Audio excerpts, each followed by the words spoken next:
Okay. आज जो हम लोग केमिस्ट्री में क्लास 10 का फर्स्ट चैप्टर शुरू करेंगे। ठीक है, chemical reaction. The chapter is chemical reaction and equation. तो पहले हम लोगों को समझना है कि केमिकल रिएक्शन है क्या।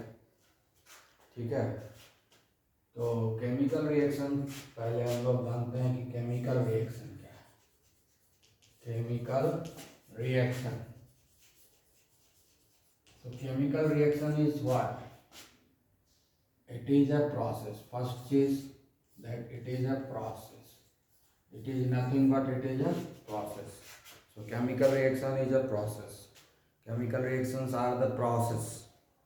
ठीक है, तो केमिकल रिएक्शन एक प्रोसेस है जिसमें कि नया सब्सटेंस फॉर्म होता है।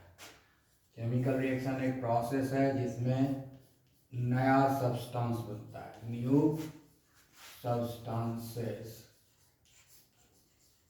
फॉर्म। ठीक है, तो नया सब्सटेंस जो बढ़ता है तो नया प्रॉपर्टी भी आता है, न्यू प्रॉपर्टीज अराइव्स, नया प्रॉपर्टीज भी आता है। तो केमिकल रिएक्शन एक प्रोसेस है जिसमें एक नया सब्सटेंस, एक या एक से ज़्यादा नया सब्सटेंस बनता है और वो जो नया सब्सटेंस रहता है उसमें नए प्रॉपर्टी होती है ना। जिससे वो बना है, रिएक्शन हुआ है, उसकी कोई प्रॉपर्टी नहीं रहती है, एकदम नया प्रॉपर्टी आ जाता है, नया कैरेक्टर आ जाता है, पुराना कोई भी कैरेक्टर नहीं रहता है। ठीक है ना। तो इसका मतलब क्या हो गया कि केमिकल रिएक्शन कुछ नहीं है, it's a chemical change. It's a chemical change. ये क्या हो गया? केमिकल चेंज हुआ, क्योंकि नया सब्सटेंस बना, नए प्रॉपर्टी के साथ बना। तो chemical reaction is nothing but it's a chemical change. Chemical change है ये। ठीक है ना, केमिकल चेंज हो गया। पहले जो जिसको रिएक्शन कराए थे वो भी केमिकल था, लेकिन अब वो केमिकल नहीं रहा, कुछ नया केमिकल बन गया। तो ये एक तरह का केमिकल चेंज है। ठीक है, अब इस केमिकल चेंज में होता क्या है, इस चीज़ को भी तो ऑब्जर्व करना होगा। ठीक है, केमिकल चेंज में क्या होता है, ये पहला तो केमिकल रिएक्शन किसको बोलते हैं कि chemical reaction is a process in which new substances are formed with new property. ठीक है, chemical reaction is a process, chemical reactions are the process in which new substances are formed with new properties. नया property arrive होता है, सामने आता है, which is a chemical change. ये एक तरह का केमिकल चेंज है। ठीक है, तो केमिकल रिएक्शन लिखे या केमिकल चेंज लिखे, बात एक ही है ना। कहीं लिखा हुआ रहेगा केमिकल चेंज, कहीं लिखा रहेगा केमिकल रिएक्शन। ठीक है, कहीं लिखेगा केमिकल प्रोसेस। ये सारी जो टर्मिनोलॉजी है ये सब सेम है। ठीक है, तो अब केमिकल चेंज में होता क्या है। ठीक है, what happens in chemical change. अब second thing, what happens in chemical change।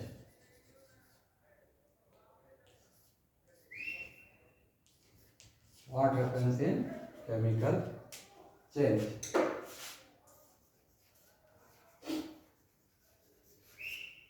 Chemical change में पहला चीज होता है रीअरेंजमेंट ऑफ एटम। पहला चीज क्या होता है? Rearrangement of atom. ठीक है, पहला चीज होता है rearrangement of atom. Rearrangement of atom. ठीक है, दूसरा चीज होता है breaking of old bond. Breaking of old bonds. तीसरा चीज होता है formation of new bonds. Formation of new bonds, ये तीन चीज होता है। ठीक है, ओल्ड बॉन्ड्स टूटता है, नया बॉन्ड्स बनता है और कुछ नहीं होता है। ठीक है, और तीसरा चीज होता है कि एक एलिमेंट दूसरे एलिमेंट में नहीं बदलता है। ठीक है, तीसरा चीज क्या होता है कि एक एलिमेंट दूसरे एलिमेंट में नहीं बदलता है। चौथा चीज क्या है, वन एलिमेंट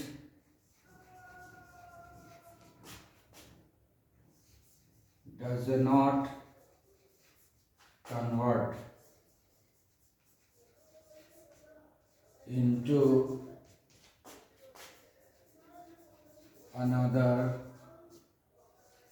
एलिमेंट।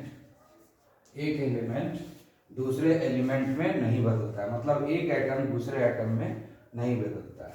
ठीक है, एक एलिमेंट जो है दूसरे एलिमेंट में नहीं बदलता है, मतलब एटम का ट्रांसफॉर्मेशन नहीं होता है। तो अगर हम दूसरे तरीके से देखें तो chemical reaction can be defined as like this only, that chemical reaction is nothing but it's a rearrangement of atom. अब हम देखते हैं कि क्या होता है, एक एग्जांपल लेते हैं हम लोग। ठीक है, एक एग्जांपल लेते हैं, जैसे हाइड्रोजन और ऑक्सीजन रिएक्ट किया और रिएक्ट करने के बाद वाटर बनता है। तो इसमें जो है बॉन्ड है हाइड्रोजन और हाइड्रोजन के बीच में, यहाँ बॉन्ड है ऑक्सीजन और ऑक्सीजन के बीच में, और यहाँ पर जो बॉन्ड है वो है ऑक्सीजन और हाइड्रोजन के बीच में। ठीक है, ये वाटर है। ठीक है, तो अभी क्या है, पुराना बॉन्ड क्या है, क्या लिखेंगे यहाँ पर, ब्रेकिंग ऑफ ओल्ड बॉन्ड्स। तो पुराना बॉन्ड हाइड्रोजन और हाइड्रोजन के बीच में है, पुराना बॉन्ड ऑक्सीजन और ऑक्सीजन के बीच में है, ये बॉन्ड टूट गया। फॉर्मेशन ऑफ न्यू बॉन्ड्स, नया बॉन्ड क्या बन गया, ऑक्सीजन और हाइड्रोजन के बीच में, ऑक्सीजन और हाइड्रोजन के बीच में। तो ये नया बॉन्ड बना, पुराना बॉन्ड ये वाला और ये वाला टूट गया। तो ब्रेकिंग ऑफ ओल्ड बॉन्ड्स हुआ कि नहीं, फॉर्मेशन ऑफ न्यू बॉन्ड्स हुआ कि नहीं। और देखो, one element does not convert into another element. ये हाइड्रोजन का एलिमेंट है, ये ऑक्सीजन का एलिमेंट है, इधर भी हाइड्रोजन एलिमेंट है, इधर भी ऑक्सीजन एलिमेंट है। तो एलिमेंट चेंज नहीं हुआ, मतलब एटम चेंज नहीं होता है। तो इसको हम दूसरे तरीके से लिखते हैं, one atom does not convert into another atom। एक एटम दूसरे एटम में नहीं बदलता है। ठीक है, इधर हाइड्रोजन एटम है तो इधर भी हाइड्रोजन एटम है, इधर ऑक्सीजन एटम है तो इधर भी ऑक्सीजन एटम है। तो एटम तो सेम रह गया, एटम में कोई बदलाव नहीं आया, एटम में कोई बदलाव नहीं आया, तो एलिमेंट में कोई चेंज नहीं हुआ। तो क्या क्या चीज हम ऑब्जर्व किए, breaking of old bonds, breaking of old bonds, ये बॉन्ड टूट गया। फॉर्मेशन ऑफ न्यू बॉन्ड, ये और ये नया बॉन्ड बना ऑक्सीजन और हाइड्रोजन के बीच में। पहले हाइड्रोजन हाइड्रोजन के बीच में बॉन्ड था, ऑक्सीजन ऑक्सीजन के बीच में बॉन्ड था, लेकिन अब नया जो बॉन्ड बना वो ऑक्सीजन और हाइड्रोजन के बीच में बना। तो ब्रेकिंग ऑफ ओल्ड बॉन्ड्स हुआ, फॉर्मेशन ऑफ न्यू बॉन्ड्स हुआ, और दोनों तरफ सेम काइंड ऑफ एटम है, दोनों तरफ सेम काइंड ऑफ एलिमेंट है, उसमें कोई चेंज नहीं हुआ, एलिमेंट नहीं बदला, एटम नहीं बदला। ठीक है, और रीअरेंजमेंट ऑफ एटम हो गया। तो सिंपली क्या हो गया, rearrangement of atom. So chemical reaction और chemical change is nothing but it's simply rearrangement of atom. Atom का रीअरेंजमेंट है, पहले जो अरेंजमेंट था उस अरेंजमेंट में चेंज आ गया। पहले अरेंजमेंट कैसा था, हाइड्रोजन हाइड्रोजन के साथ अरेंज था, ऑक्सीजन ऑक्सीजन के साथ अरेंज था। अब नए तरह का अरेंजमेंट आ गया, ऑक्सीजन हाइड्रोजन के साथ, ऑक्सीजन और हाइड्रोजन सब एक साथ अरेंज हो गया। ठीक है, तो ये क्या, इसको देख करके हम कह सकते हैं ना कि it's a rearrangement of atom. अब जरा डेफिनेशन देखें, chemical reaction is a process. Chemical reaction एक प्रोसेस है जिसमें नया सब्सटेंस बनता है। तो यहाँ पर नया सब्सटेंस वाटर बन गया है और इसके पास नया प्रॉपर्टी है। हाइड्रोजन के पास जो प्रॉपर्टी है, जैसे हाइड्रोजन खुद जल जाता है, ठीक है, वाटर जलता नहीं है। हाइड्रोजन दूसरे को जलने में मदद करता है, वाटर बुझाने में मदद करता है। तो न तो हाइड्रोजन का कैरेक्टर है इसके पास, ना ही ऑक्सीजन का कैरेक्टर है इसके पास, इसके पास एकदम नया कैरेक्टर है। इसके पास जो वाटर के पास जो नया कैरेक्टर आया उसमें से कोई भी कैरेक्टर ना तो ऑक्सीजन के पास है ना हाइड्रोजन के पास है। तो जब ये दो चीज आपस में इंटरेक्ट किया, एक प्रोसेस हुआ, तो वाटर बना और वाटर में एकदम नया नया कैरेक्टर आ गया। तो new substances form, new properties arrives and it's a chemical change. तो ये हो गया हमारा केमिकल रिएक्शन। और भी ले सकते हैं एग्जांपल। अब जैसे कैल्शियम कार्बोनेट है, हम इसको हीट कर देते हैं, ठीक है, तब ये बदल जाता है कैल्शियम ऑक्साइड में और कार्बन डाइऑक्साइड में बदल जाता है। कैल्शियम कार्बोनेट है, वो कैल्शियम ऑक्साइड और कार्बन डाइऑक्साइड में बदल जाता है, ठीक है। तो ये जो कैल्शियम कार्बोनेट है, अभी क्या है अरेंजमेंट, कैल्शियम कार्बन और ऑक्सीजन एक साथ अरेंज है। पुराना अरेंजमेंट तो यही है ना, कैल्शियम कार्बन और ऑक्सीजन सारा एक साथ है। अब नया अरेंजमेंट क्या हो गया, कैल्शियम और ऑक्सीजन का एक साथ अरेंजमेंट है, फिर कार्बन और ऑक्सीजन का एक साथ अरेंजमेंट है। तो पुराना बॉन्ड टूटा, ब्रेकिंग ऑफ ओल्ड बॉन्ड्स, ठीक है, and formation of new bond. यहाँ भी नया बॉन्ड बना, यहाँ भी नया बॉन्ड बना, ठीक है। इधर भी कैल्शियम है, इधर भी कैल्शियम है, इधर भी कार्बन है, इधर भी कार्बन है, इधर भी ऑक्सीजन है, इधर भी ऑक्सीजन है। तो कोई नया एलिमेंट नहीं बना, यानी एक एलिमेंट दूसरे एलिमेंट में बदला नहीं, एक एटम दूसरे एटम में बदला नहीं, है ना, एटम सेम रह गया दोनों तरफ, ठीक है। आई बात समझ में। तो इस तरह से हम बोल सकते हैं कि chemical reaction is nothing but it's a rearrangement of atom. सबसे सिंपल जो डेफिनेशन है केमिकल रिएक्शन का, कि केमिकल रिएक्शन कुछ नहीं है, ये एक तरह का जो है रीअरेंजमेंट ऑफ एटम है, ठीक है। और भी एग्जाम्पल हम ले सकते हैं। अब जैसे हम लोग मैग्नीशियम ले सकते हैं, इसका रिएक्शन ऑक्सीजन से करा दो, ठीक है, तो अब बन जाएगा मैग्नीशियम ऑक्साइड, ठीक है। मैग्नीशियम मेटल है, ऑक्सीजन नॉन मेटल है, दोनों के बीच में रिएक्शन हुआ तो मैग्नीशियम ऑक्साइड बना, ठीक है। ये अब इस मैग्नीशियम ऑक्साइड में जितना भी कैरेक्टर है, इस दोनों में से किसी के पास वो कैरेक्टर नहीं है, तो नया कैरेक्टर आया। इधर भी मैग्नीशियम है, इधर मैग्नीशियम है, इधर भी ऑक्सीजन है, इधर भी ऑक्सीजन है। एटम में कोई चेंज नहीं आया, एटम में कोई चेंज नहीं आया, एलिमेंट में कोई चेंज नहीं आया। पुराना बॉन्ड मैग्नीशियम मैग्नीशियम अपना अलग है, ऑक्सीजन ऑक्सीजन के बीच में अलग बॉन्ड है।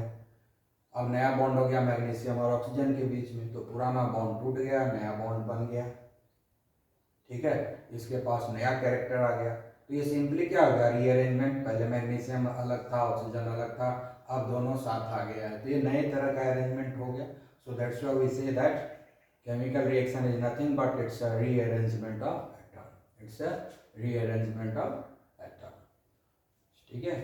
सो इस तरह से केमिकल रिएक्शन हमें लगता है कि आप लोगों को समझ में आ गया होगा, ठीक है। अब है कि इसमें जब ये केमिकल रिएक्शन हो रहा है तो कुछ टर्मिनोलॉजी है, जैसे कि ये दोनों आपस में रिएक्शन करता है, तो इसको हम लोग बोलते हैं रिएक्टेंट, ठीक है। रिएक्टेंट जो आपस में रिएक्शन करता है उसको रिएक्टेंट बोलते हैं, और रिएक्शन के बाद जो बन जाता है, नया चीज जो बनता है, उसको हम लोग बोलते हैं प्रोडक्ट्स। तो ठीक है, जो आपस में इंटरेक्ट करता है, जो आपस में रिएक्शन करता है, उसको हम लोग जो है रिएक्टेंट बोलते हैं। मतलब ओल्ड केमिकल्स जो होता है उसको हम रिएक्टेंट बोलते हैं, और नया केमिकल जो बन के तैयार होता है उसको प्रोडक्ट बोलते हैं। तो जैसे यहाँ पर देखो, कोई दो केमिकल में तो रिएक्शन नहीं हुआ, एक ही रिएक्टेंट है, एक ही रिएक्टेंट है ना, तो हम यहाँ तो नहीं बोल सकते हैं किसी के साथ ये रिएक्टेंट ये जो है रिएक्ट किया है, ठीक है। तो ये जो है केमिकल रिएक्शन में जो पार्टिसिपेट करता है, जो ओल्ड केमिकल है जो रिएक्शन में पार्टिसिपेट करता है, उसको रिएक्टेंट बोलते हैं। और रिएक्शन हो जाने के बाद जो नया चीज बनता है उसको हम लोग प्रोडक्ट बोलते हैं। किसी भी रिएक्शन का जो रिजल्ट है वो प्रोडक्ट है। तो ये दोनों हो गया रिएक्टेंट यहाँ पर, ठीक है, और ये हो गया हमारा प्रोडक्ट। तो इस तरह का टर्मिनोलॉजी है। अब केमिकल इक्वेशन लिखा हुआ तो उसमें देख के भी समझ सकते हैं कि रिएक्टेंट को जो है केमिकल इक्वेशन में लेफ्ट साइड में लिखते हैं, और राइट साइड में जो है प्रोडक्ट लिखते हैं। अब इसमें है कि हम वाटर को H2O ही लिखे, यहाँ H2 है, यहाँ O2 है, हाइड्रोजन को H2 लिखे, ऑक्सीजन को O2 लिखे। तो ये सारे चीज़ें जो है वो तो मॉलिक्यूलर फार्मूला है, तो जो मॉलिक्यूलर फार्मूला की पढ़ाई क्लास 9 में हुई है, तो आप मॉलिक्यूलर फार्मूला को याद रखना है। ये नहीं देखना है कि इधर कैसा लिखना है, इधर H2 है, इधर तो ऑक्सीजन है, यहाँ O2 लिखें, वो सब नहीं चलेगा। किसी भी केमिकल का, किसी भी कंपाउंड का, किसी भी केमिकल का, किसी भी कंपाउंड का मॉलिक्यूलर फार्मूला, सिंबल वो हमेशा सेम रहता है, वो बदलता नहीं है। यानी हर केमिकल रिएक्शन में बदल जाएगा ऐसा नहीं है। मॉलिक्यूलर फार्मूला कभी नहीं बदलेगा, ठीक है। मॉलिक्यूलर फार्मूला कभी नहीं बदलेगा, किसी भी का भी, कोई भी मॉलिक्यूल का मॉलिक्यूलर फार्मूला नहीं बदलेगा। मॉलिक्यूलर फार्मूला जो होता है जिसका, वही लिखना है, ठीक है। बाद में जब हमको देखते हैं कि दोनों तरफ नंबर ऑफ एटम बैलेंस नहीं है, तो उसमें हम गुना भाग करके बैलेंस भले कर देंगे, लेकिन किसी भी केमिकल का मॉलिक्यूलर फार्मूला में चेंज नहीं आएगा। हर हालत में, किसी भी हालत में मॉलिक्यूलर फार्मूला में चेंज नहीं आएगा, वो फिक्स है। हर मॉलिक्यूल का मॉलिक्यूलर फार्मूला फिक्स है और वो ही लिखना है। मॉलिक्यूलर फार्मूला लिखने के लिए क्लास 9 में सिखाए हैं, और क्लास 9 का जो लास्ट 2 चैप्टर है, structure of atom, atoms and molecules, वो दोनों चैप्टर को अच्छे से पढ़ना है ताकि मॉलिक्यूलर फार्मूला लिखने में कोई तकलीफ ना हो। मॉलिक्यूलर फार्मूला वही लिखाएगा जो सिखाया गया है पहले। अगर मॉलिक्यूलर फार्मूला लिखने के बाद कोई केमिकल इक्वेशन बैलेंस नज़र नहीं आता है, तो हम उसको बैलेंस करेंगे, लेकिन मॉलिक्यूलर फार्मूला में चेंज नहीं करेंगे। मॉलिक्यूलर फार्मूला में लेफ्ट साइड से हम लोग मल्टीप्लाई कर सकते हैं, डिवीजन कर सकते हैं, लेकिन हम मॉलिक्यूलर फार्मूला में चेंज नहीं करेंगे, इस बात का ध्यान रखना है, ठीक है। तो हम लोग अब केमिकल रिएक्शन समझ गए, अब हम लोग आगे बढ़ेंगे। Okay,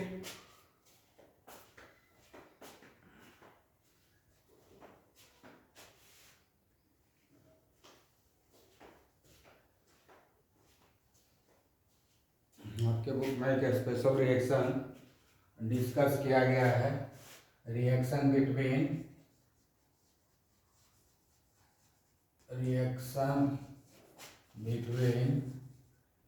magnesium and oxygen. इस दोनों के बीच में रिएक्शन को डिस्कस किया गया है, स्पेशली डिस्कस किया गया है, इसका कुछ कारण है, ठीक है। ये रिएक्शन जो है आँख के लिए, हमारे आँखों के लिए अच्छा नहीं है, इसीलिए स्पेशली इसको डिस्कस किया गया है। उसका रीज़न क्या है कि जैसे मैग्नीशियम रिबन है, ठीक है, मैग्नीशियम रिबन से जो है हम लोग देखते हैं, ठीक है, ये जो है मैग्नीशियम रिबन है ना, मैग्नीशियम रिबन, ये मैग्नीशियम रिबन है, ठीक है। तो ये जो मैग्नीशियम रिबन है, इस पर देखो ये सिल्वरी वाइट होता है, लेकिन अब ये सिल्वरी वाइट नहीं दिख रहा है ना। मैग्नीशियम रिबन कैसा होता है, सिल्वरी वाइट होता है, लेकिन ये सिल्वरी वाइट नहीं दिख रहा है। इसके ये जो है पूरा देखने में अच्छा नहीं लगता है। जब ओरिजिनली जब नया नया बनता है तो एकदम सिल्वर के जैसा दिखता है, चांदी के जैसा, लेकिन अभी चांदी के जैसा नहीं दिख रहा है, ठीक है। पूरा जो है इस पर कोरोजन हो गया है, ठीक है, और इसी कोरोजन के चलते इसमें प्रॉब्लम आता है, ठीक है। ये सिल्वरी वाइट नहीं दिख रहा है, ज़रा ध्यान से देख लो, ठीक है, नहीं दिख रहा है सिल्वरी वाइट, एकदम नहीं दिख रहा है, ठीक है। इस पर बहुत सारा कोरोजन हो गया, पूरे मैग्नीशियम रिबन में कोरोजन हो चुका है, ठीक है, ठीक है। कोरोजन का मतलब क्या होता है, आयरन के केस में इसको हम रस्टिंग बोलते हैं। कोरोजन मतलब क्या हो गया कि मेटल देखने में ख़राब हो जाता है, ठीक है, देखने में अच्छा नहीं लगता है, उसी को हम लोग कोरोजन बोलते हैं, ठीक है। तो हम लोग जब कोरोजन के कारण ये मैग्नीशियम रिबन देखने में ठीक नहीं लगता है, इसके अलावा और भी बहुत कुछ होता है। तो क्या होता है कि जब मैग्नीशियम बनता है, जैसे ये मैग्नीशियम रिबन है, ठीक है, ये मैग्नीशियम रिबन है, तो ये जो मैग्नीशियम रिबन है, ये हो गया मैग्नीशियम रिबन। रिबन के फॉर्मेट में ही मिलता है मैग्नीशियम, जो इंडस्ट्री में तैयार होता है मैग्नीशियम, वो रिबन के फॉर्म में ही मिलता है, पतला स्ट्रिप है इसलिए इसको रिबन बोलते हैं। तो ये इंडस्ट्री से आते आते हम लोगों के पास पहुंचता है, जहां हम लोग एंड यूजर हैं, यूज करने वाले हैं। तो वहाँ से आते आते आने में ये क्या है, मैग्नीशियम रिएक्टिव सब्सटेंस है। मैग्नीशियम जो है रिएक्टिव सब्सटेंस है। एटमॉस्फेरिक ऑक्सीजन और मॉइस्चर दोनों से रिएक्ट करता है। ये जो हवा है इसमें ऑक्सीजन भी है, ये हवा है इसमें पानी भी है, वाटर कंटेंट भी, वाटर वेपर के रूप में है ना। गैस, इस एटमॉस्फेयर में बहुत सारा गैस है। गैस में एक ऑक्सीजन है, कार्बन डाइऑक्साइड है, ऑक्सीजन भी है, कार्बन डाइऑक्साइड भी है, और साथ में वाटर वेपर भी है। तो वाटर वेपर प्रेजेंट है, ऑक्सीजन प्रेजेंट है, कार्बन डाइऑक्साइड प्रेजेंट है, और ये मैग्नीशियम तीनों से रिएक्ट करता है। खास करके मॉइस्चर के प्रेजेंट में ये ऑक्सीजन और कार्बन डाइऑक्साइड से बहुत जल्दी रिएक्ट करता है। तो इसलिए इंडस्ट्री से हमारे पास पहुंचते पहुंचते ये सारा रिएक्शन अपर लेयर जो है रिएक्ट कर जाता है। मैग्नीशियम का जो रिबन का जो अपर लेयर है उसका रिएक्शन हो जाता है। तो मैग्नीशियम का जो अपर लेयर है, यहाँ पर बहुत सारा ये अपर लेयर के ऊपर ही रस्टिंग होता है। ये ऊपर में रस्टिंग हो गया, ठीक है। अपर लेयर में यहाँ पर क्या हो गया, रस्टिंग हो गया, और इसी पर चिपक गया। क्या क्या चिपका जरा वो देखते हैं। मैग्नीशियम जो है ऑक्सीजन से रिएक्ट किया, ठीक है, तो एरियल ऑक्सीजन से, तो मैग्नीशियम ऑक्साइड बनाया, ठीक है। और ये मैग्नीशियम ऑक्साइड जो है वाटर वेपर है, वाटर वेपर, और तो ये कन्वर्ट हो जाएगा मैग्नीशियम हाइड्रोक्साइड में, MgOH2। हाइड्रोक्साइड का क्या होता है, OH, तो MgOH2 मैग्नीशियम का वैलेंसी 2 होता है और ऑक्सीजन का 1 होता है। तो क्रिस क्रॉस हुआ, मैग्नीशियम पर 1 आया, OH पर 2 चला गया, ठीक है। 9th में सिला है। ये हुआ मैग्नीशियम ऑक्साइड, ठीक है, मैग्नीशियम ऑक्साइड, और ये हो गया मैग्नीशियम, ठीक है, मैग्नीशियम हाइड्रोक्साइड, मैग्नीशियम हाइड्रोक्साइड, ठीक है। मैग्नीशियम हाइड्रोक्साइड क्या होता है, बेसिक इन नेचर होता है, ठीक है, बेसिक इन नेचर होता है। और भी रिएक्शन होता है। मैग्नीशियम जो है ऑक्सीजन के वजह कार्बन डाइऑक्साइड से भी रिएक्ट करता है, ठीक है, और कार्बन डाइऑक्साइड से जब रिएक्ट करता है तो ये मैग्नीशियम कार्बोनेट बनाता है, MgCO3, ठीक है, MgCO3। ये हुआ मैग्नीशियम कार्बोनेट, मैग्नीशियम कार्बोनेट, ठीक है। आई बात समझ में। अब ये दोनों का जो मिक्सचर है, ये दोनों का मिक्सचर इस पर चिपक जाता है, ठीक है। ये जो चिपका है ना ऊपर में, ठीक है, ये क्या है, मिक्सचर, मिक्सचर ऑफ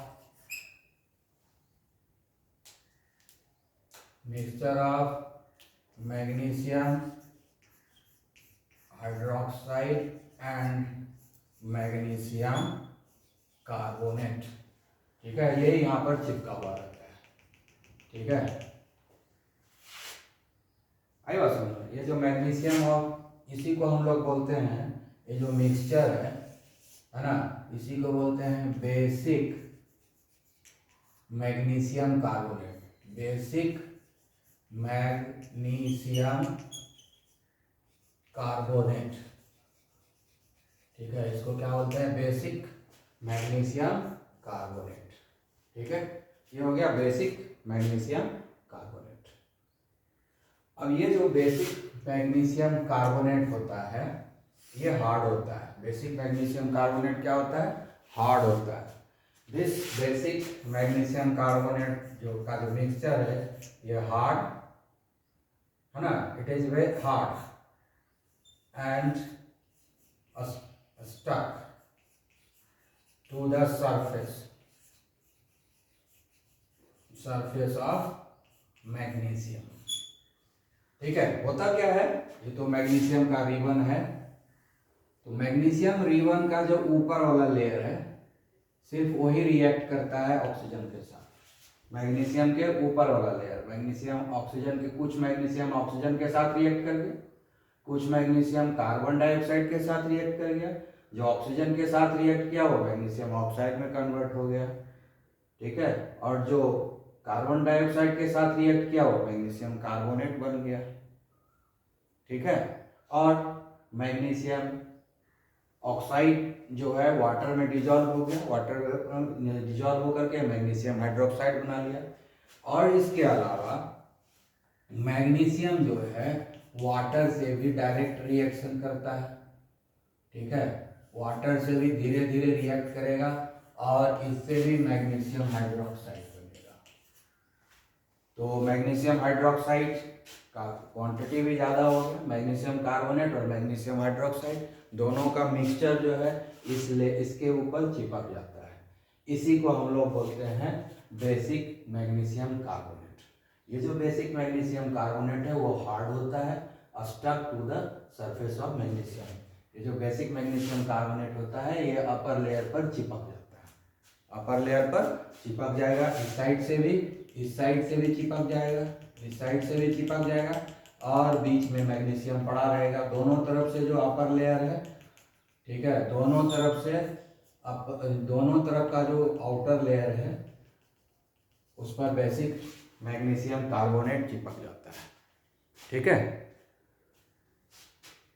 तो ठीक है, बेसिक मैग्नीशियम कार्बोनेट चिपक जाता है। उसके बाद अंदर वाला लेयर प्रोटेक्टेड हो जाता है ना, एक एक लेयर दोनों साइड से, ऊपर वाला लेयर नीचे वाला लेयर, दोनों तरफ से एक एक लेयर जो है रिएक्ट कर जाता है मॉइस्चर से, ऑक्सीजन से, कार्बन डाइऑक्साइड से, और बेसिक मैग्नीशियम कार्बोनेट बना लेता है जो चिपक जाता है और हार्ड होता है, इसलिए चिपका रहता है तो प्रोटेक्टेड हो जाता है। तो ये एक तरह का प्रोटेक्टिव लेयर तैयार हो गया क्योंकि अब आगे रिएक्शन नहीं होगा, ठीक है। तो इसको हम लोग बोलते हैं प्रोटेक्टिव लेयर, प्रोटेक्टिव लेयर। एक तरह का ये प्रोटेक्टिव लेयर हो गया। क्यों प्रोटेक्टिव लेयर हो गया? क्योंकि ऊपर से भी मैग्नीशियम, बेसिक मैग्नीशियम कार्बोनेट का लेयर हो गया, नीचे से भी हो गया बेसिक, दोनों तरफ से, इधर से भी बेसिक मैग्नीशियम कार्बोनेट का लेयर तैयार हो गया, इधर से भी बेसिक मैग्नीशियम कार्बोनेट लेयर तैयार हो गया। अब बीच में मैग्नीशियम और पड़ा हुआ है। अब नेक्स्ट लेयर में कोई रिएक्शन नहीं होगा क्योंकि हर तरफ से जो ऊपर का जो बाहरी सरफेस है, जो आउटर सरफेस है, उस पर तो मैग्नीशियम, बेसिक मैग्नीशियम कार्बोनेट का लेयर चढ़ गया है, उसका लेयर आ चुका है, वो हार्ड है, प्रोटेक्टिव लेयर का काम किया। अब जो है अंदर में जो मैग्नीशियम है उसका कांटेक्ट मॉइस्चर से नहीं है, एयर से नहीं है, कार्बन डाइऑक्साइड से नहीं है, ऑक्सीजन से नहीं है, इसलिए अब आगे रिएक्शन नहीं होगा, अब प्रोटेक्टेड हो गया, अब आगे रिएक्शन नहीं होगा, ठीक है। तो अब प्रोटेक्टेड हो गया एक एक लेयर आने के बाद। लेकिन प्रॉब्लम कब खड़ी होती है? अब हमको मैग्नीशियम ऑक्साइड बनाना है, ठीक है, अपने ज़रूरत के हिसाब से लार्ज क्वांटिटी में मैग्नीशियम ऑक्साइड बनाना है। तो हम इसी मैग्नीशियम रिवन का यूज करेंगे, हम इसी मैग्नीशियम रिवन का यूज करेंगे। तो प्रॉब्लम आएगा जब हम मैग्नीशियम रिवन का यूज करेंगे, इस मैग्नीशियम रिवन का, तो ये तो प्रोटेक्टेड है, रिएक्शन नहीं करेगा अपने से क्योंकि प्रोटेक्शन लगा हुआ है। तो हम क्या करते हैं, इनिशियली इस रिएक्शन को स्टार्ट करने के लिए बर्न करते हैं, आग में जलाते हैं। मैग्नीशियम रिवन को ऐसे पकड़ लेते हैं, ठीक है ना, मैग्नीशियम रिवन को पकड़ लेते हैं पेयर ऑफ टंग से, ठीक है। मैग्नीशियम रिवन को हम लोग क्या करते हैं कि ऐसे ही, ये है पेयर ऑफ टंग, इसको बोलते हैं पेयर ऑफ टंग, इसको ऐसे पकड़ लेते हैं, ठीक है। जैसे मान लो ये मैग्नीशियम रिबन है, इसको पकड़ लिए और फिर बर्नर के पास ले गए। बर्नर क्या है? उसको जलाते हैं, जैसे घर में चूल्हा है, चूल्हा को इंग्लिश में बर्नर बोलते हैं, ठीक है ना। स्टोव, उसके पास ले जाएंगे, इसमें आग लग जाएगा, थोड़ा देर उसके पास रखेंगे आग में, आग एक बार थोड़ा सा आग पकड़ लिया तो ये पूरे में आग लगा हुआ रहेगा जब तक ये पूरा जल नहीं जाएगा, ठीक है ना। ऑटोमेटिकली अब आगे रिएक्शन नहीं करेगा, इसको हीट करना पड़ता है तभी अब आग लगेगा, ठीक है। नॉर्मली मैग्नीशियम ऑक्सीजन से जल्दी रिएक्ट नहीं करता है, बहुत लंबा एक्सपोज होता है तो रिएक्ट करता है। और हमको जो है मैग्नीशियम ऑक्साइड अच्छे क्वांटिटी में, गुड क्वांटिटी में चाहिए, तो हमको इसको रिएक्शन कराना पड़ता है ऑक्सीजन के साथ। उसके लिए क्या करते हैं हम लोग, इसको हीट करते हैं इनिशियली जब हीट हो जाता है ये, तब ऑक्सीजन से बहुत तेज़ी से रिएक्शन करता है, ठीक है ना, मतलब हाई टेम्परेचर पर रिएक्ट करता है।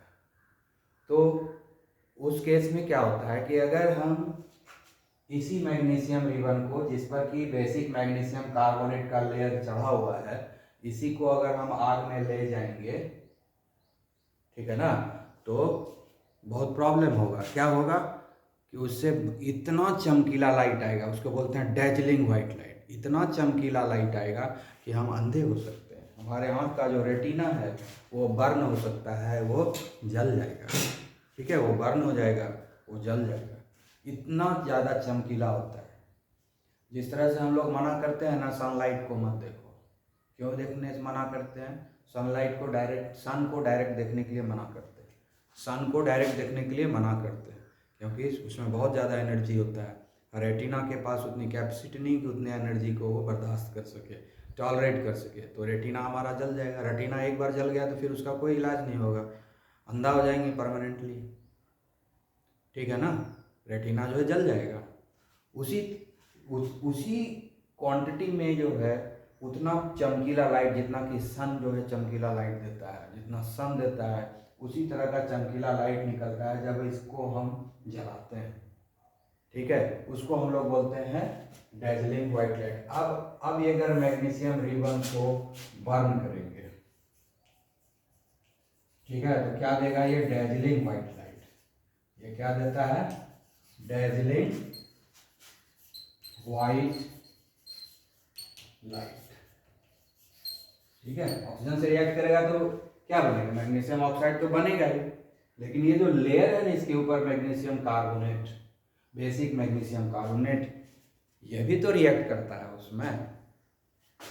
और ये जब बेसिक मैग्नीशियम कार्बोनेट जब रिएक्ट करता है, जब जलता है हाई टेम्परेचर पर, तो वो डैजलिंग वाइट लाइट देता है, इतना चमकीला होता है कि हम उसको देख नहीं सकते, और देखेंगे तो हो सकता है एक आध मिनट में मेरा आँख खत्म हो जाए, आँख डैमेज हो जाए, मतलब रेटिना हमारा डैमेज हो जाए। तो इसलिए हम लोग क्या करते हैं, जब इस रिएक्शन को कराते हैं तो रिएक्शन बिना देखे कराते हैं, दूसरे तरफ ध्यान रहता है, या हम लोगों को डार्क ग्लास यूज करना पड़ेगा। जैसे वेल्डिंग करते समय देखते होंगे मिस्त्री लोग डार्क ग्लास को यूज करते हैं, तो वो डार्क ग्लास या उस डार्क ग्लास का चश्मा चाहिए हमको, तभी ना कर सकते हैं, तब इस डैजलिंग लाइट का हमारे जो रेटिना है उसके ऊपर प्रभाव नहीं पड़ेगा उतना, तो हम इस तरह से बच सकते हैं, ठीक है। तो इस डैजलिंग वाइट लाइट से बचने के लिए ही हम लोग को कुछ उपाय करना है। इसीलिए कहते हैं कि जब हम लोग मैग्नीशियम रिबन को रिएक्शन कराना चाहते हैं तो पहले मैग्नीशियम रिबन को सैंड पेपर से, सैंड पेपर देखे होंगे, जब चूना वुना होता है घर में, वो सरेस कागज लाते हैं, बोलते हैं, उसको रगड़ रगड़ के कोई साफ़ करते हैं। लकड़ी को चिकना बनाना है तो उसको भी रगड़ते हैं तो साफ़ हो जाता है, उसको सैंड पेपर बोलते हैं, है ना, रुखड़ा होता है, सैंड पेपर रुखड़ा रहता है एकदम, ठीक है। उस सैंड पेपर से रगड़ देते हैं उसके सरफेस को, इसके सरफेस को रगड़ देते हैं, हर तरफ रगड़ देंगे तो क्या होगा, ये जो बेसिक मैग्नीशियम कार्बोनेट का जो लेयर उसके ऊपर चढ़ा हुआ वो निकल जाएगा, तो सिर्फ प्योर मैग्नीशियम बचेगा। जब मैग्नीशियम रिबन को हम रगड़ देंगे, रब कर देंगे, है ना, रब कर देंगे उस सैंड पेपर से, तो क्या होगा, मैग्नीशियम रिबन का जो अपर, जो बाहरी सरफेस है, जो आउटर सरफेस है, वो क्लीन हो जाएगा, उस पर कोई बेसिक मैग्नीशियम कार्बोनेट का लेयर नहीं रहेगा, तो सिर्फ प्योर मैग्नीशियम रहेगा। और प्योर मैग्नीशियम जब रिएक्ट करता है ऑक्सीजन से तो डैजलिंग वाइट लाइट नहीं देता है, बहुत कम लाइट देता है, जो टॉलरेट कर सकते हैं उससे कोई दिक्कत होने वाला नहीं है, ठीक है। तो इसीलिए मैग्नीशियम रिबन को रिएक्शन कराने से पहले सैंड पेपर से हम रब करते हैं, ताकि प्रोटेक्टिव लेयर जो है बेसिक मैग्नीशियम कार्बोनेट का वो हट जाए, क्योंकि बेसिक मैग्नीशियम कार्बोनेट रहने के बाद रिएक्शन कराने से डैजलिंग वाइट लाइट आता है और हमारे रेटिना को डैमेज कर सकता है। ये हो गया। दूसरा रीजन ये भी है कि जब ये इसके ऊपर बेसिक मैग्नीशियम कार्बोनेट का लेयर उसके ऊपर है तो एक्स्ट्रा ऑक्सीजन खर्च होगा, ज़्यादा ऑक्सीजन खर्च होगा रिएक्शन के लिए, क्योंकि वो ऑक्सीजन बेसिक मैग्नीशियम कार्बोनेट भी यूज करेगा। तो अगर ऑक्सीजन के कंजप्शन को कम करना है, ठीक है, तो खर्च हमारा कम होगा, ठीक है, ऑक्सीजन गैस कम खर्च करना है, तो उसके लिए भी हमको उसको रिमूव करना ज़रूरी है। अगर हम बेसिक मैग्नीशियम कार्बोनेट को रिमूव नहीं करेंगे तो बहुत सारा ऑक्सीजन जो है कंज्यूम हो जाएगा, खर्च हो जाएगा उस बेसिक मैग्नीशियम कार्बोनेट से रिएक्शन करने में, जो एक तरह का बर्बादी हुआ, ठीक है। तो इसीलिए हम लोग इस दो चीज़ से, एक तो हो गया कि हमको डेजलिंग वाइट लाइट से बचना है, तो उसके लिए बेसिक मैग्नीशियम कार्बोनेट को हटा देंगे। दूसरा चीज़ है कि हमको जो कॉस्ट ऑफ रिएक्शन है, रिएक्शन का जो खर्चा है उसको कम करना है। तो रिएक्शन का खर्चा कम कैसे कम कर सकते हैं कि ऑक्सीजन के कंजम्पशन को कम करेंगे। ऑक्सीजन के कंजम्पशन को कैसे कम करेंगे कि बेसिक मैग्नीशियम कार्बोनेट को हम हटा देंगे, रिमूव कर देंगे रब करके, तो उस खर्च से भी बच जा सकता है। तो ये दो रीज़न है, ठीक है, डेजलिंग वाइट लाइट से बचने के लिए, और दूसरा कॉस्ट ऑफ रिएक्शन को कम करने के लिए हमको बेसिक मैग्नीशियम कार्बोनेट को मैग्नीशियम रिबन के अपर सरफेस से रिमूव करना बहुत ही ज़रूरी है, ठीक है।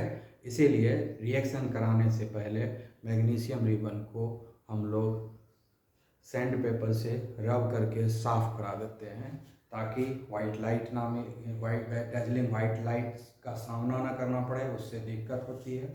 और दूसरा कि हमको ऑक्सीजन के खर्चे से भी बचा जा सके, ऑक्सीजन का खर्च जो है कम हो सके। ये दोनों रीज़न के चलते ये जो केमिकल रिएक्शन है ये स्पेशल केमिकल रिएक्शन हो जाता है, इसलिए स्पेशली इसको डिस्कस किया गया है, ठीक है। ओके, अब अगर पूछा जाए कि नेचुरल केमिकल रिएक्शन के बारे में जानते हो?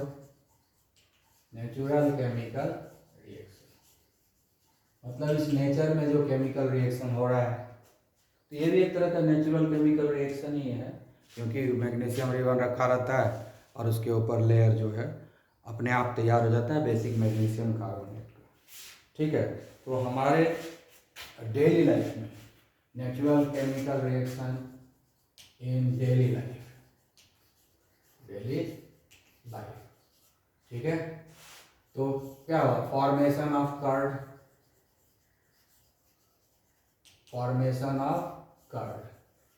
ठीक है। दूसरा ले सकते हो,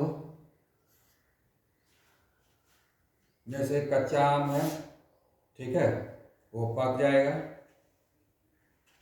तो उसको भी ले सकते हो, डाइजेशन ले सकते हो, ठीक है। तो बहुत सारा चीज़ ले सकते हो। RIPEN, रिपनिंग ऑफ फ्रूट, ठीक है। तीसरा बर्निंग ऑफ फ्यूल, ठीक है। कुकिंग ऑफ फूड, इस तरह से बहुत सारा नेचुरल रिएक्शन है जो हम लोग देख सकते हैं। फॉर्मेशन ऑफ कर्ड, कर्ड किससे बना? दूध से, है ना। दूध में जितना भी कैरेक्टर है वो स्टडी कर लो, और जब वो कर्ड में बदल जाए तो फिर स्टडी करो। तो दूध का कोई भी कैरेक्टर कर्ड में नहीं आएगा, मिल्क का कोई कैरेक्टर कर्ड में नहीं आएगा, क्योंकि रीअरेंजमेंट ऑफ एटम हो गया, नया चीज़ बन गया, अब नया केमिकल बन गया। मिल्क में जितना केमिकल था वो अब केमिकल कर्ड में नहीं है, कर्ड में एक नए केमिकल का निर्माण, लेकिन एटम्स वही रहेगा, एलिमेंट्स वही रहेगा। उसी तरह रिपनिंग ऑफ फ्रूट्स है, मतलब फल जो पक जाता है, कच्चा आम है वो पक करके मीठा आम बन गया। जब कच्चा आम था तो उसमें एसिड है, खट्टा लगता है, इसीलिए जब वो पक जाता है तो मीठा हो गया, यानी अब वो एसिड जो है ग्लूकोज में बदल गया। तो एटम वही है, एलिमेंट वही है, लेकिन कंपाउंड बदल जाता है। पहले वो एसिड था, अब वो ग्लूकोज हो गया। इसके अलावा और भी रहता है, तो एक का एग्जाम्पल दिया। बर्निंग ऑफ फ्यूल, है ना। फ्यूल मतलब क्या, लकड़ी को जलाते हैं, वो भी फ्यूल है। पेट्रोल को जलाते हैं, डीजल को जलाते हैं। तो जलाने से पहले जो फ्यूल का कैरेक्टर है, जलाने के बाद उसमें वैसा कोई कैरेक्टर नहीं रहता है, नया नया सब कैरेक्टर आ जाता है। इसीलिए ये सब भी केमिकल है। कुकिंग ऑफ फूड, खाना जो बन जाता है हमारा, सब्जी बन गया है, फ्राई कर दिए तो नया चीज़ बन गया ना। पहले जो कैरेक्टर था सब्जी बनने से पहले, वो सब कोई कैरेक्टर नहीं है सब्जी बन जाने के बाद। तो कुकिंग ऑफ फूड नया हो गया, ठीक है कि नहीं। तो इस तरीके से जो है हमारे डेली लाइफ में बहुत सारा केमिकल रिएक्शन है। तो वो सबको हम लोग बोलते हैं नेचुरल केमिकल रिएक्शन, ठीक है। तो ये और भी तुम्हारे लाइफ में बहुत सारा होगा केमिकल रिएक्शन, जिसको याद कर सकते हो, रिमेम्बर कर सकते हो। ओके।